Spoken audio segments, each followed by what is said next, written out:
Buenos días, profesor y compañeras. Nuestro grupo está compuesto por Camila Lagos, Isabel Lizana, Aileen Tejo y yo, Carolina Paredes. Entonces, ¿cómo funciona el cerebro? Para esto lo primero que tenemos que saber es que nuestro cerebro se divide en 4 lóbulos, que es el temporal, frontal, parietal y occipital, y en la capa más externa está la corteza. Un cerebro adulto pesa aproximadamente 1,4 kg y tiene unas 100.000 millones de células o neuronas, las cuales se forman por un soma, un axón cubierto por una vaina de mielina, la cual se encarga de acelerar la transmisión de impulsos por este axón, y dendritas, en las cuales sus fotones sinápticos son los puntos de contacto con otras neuronas. Luego de esta explicación, ¿cómo funciona el cerebro?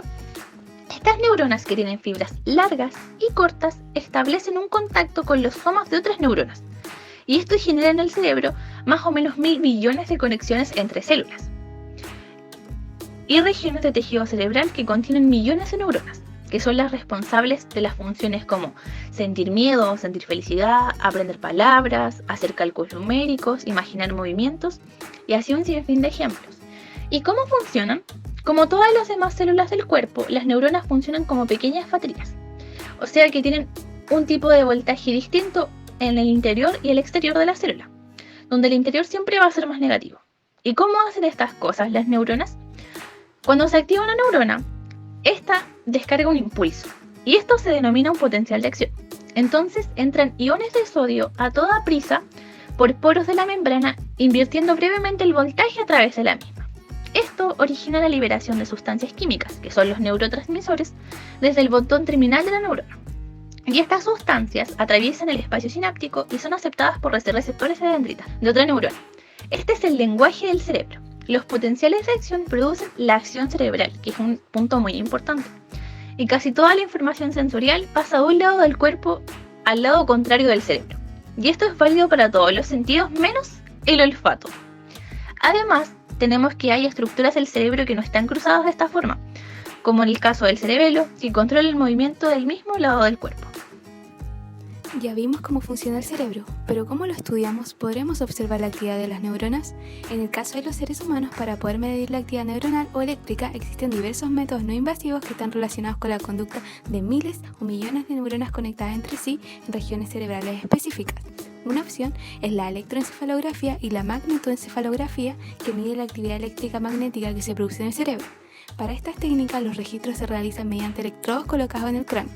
Otro indicador de la actividad cerebral es el flujo sanguíneo, donde la sangre fluye a regiones del cerebro en las que la actividad neuronal se encuentra al máximo y que requieren un reabastecimiento de oxígeno y glucosa. Esto puede medirse con técnicas de neuroimágenes. Dentro de estas técnicas podemos encontrar la tomografía de emisión de positrones y la resonancia magnética funcional, las cuales detectan cambios en el flujo sanguíneo, registrando estos en escáneres cerebrales especiales. ¿Y cómo sabemos si existen lesiones en el cerebro? Los estudios neuropsicológicos se ocupan de las consecuencias conductuales de las lesiones cerebrales.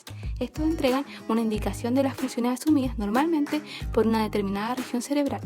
El cerebro envejecido puede aprender. Ya vimos cómo funciona y se estudia el cerebro.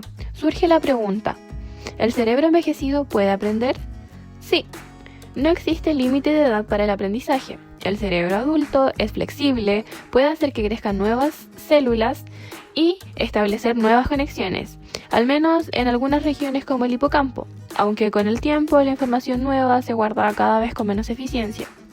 Esta flexibilidad del cerebro, la plasticidad que tiene y que le permite adaptarse constantemente a situaciones cambiantes, va a depender de cuánto se usa. Naturalmente, el cerebro envejecido se vuelve menos maleable y, como las personas mayores, puede aprender cosas nuevas, pero esto requerirá más tiempo. Lo anterior se relaciona con el ajardinamiento del cerebro, que indica que los cerebros individuales, así como los cuerpos individuales, son distintos entre sí. Pero no hay casi nada que no podamos mejorar o cambiar. Es por eso que los profesores pueden mejorar nuestro cerebro. Por ejemplo, si hablamos de aprender, los profesores se parecen un poco a los jardineros. Igual que estos, los profesores pueden sembrar semillas en la mente de un alumno, nutrirla y sustentar en ella ideas buenas y hechos importantes, así como arrancar las malas hierbas de los errores y malentendidos.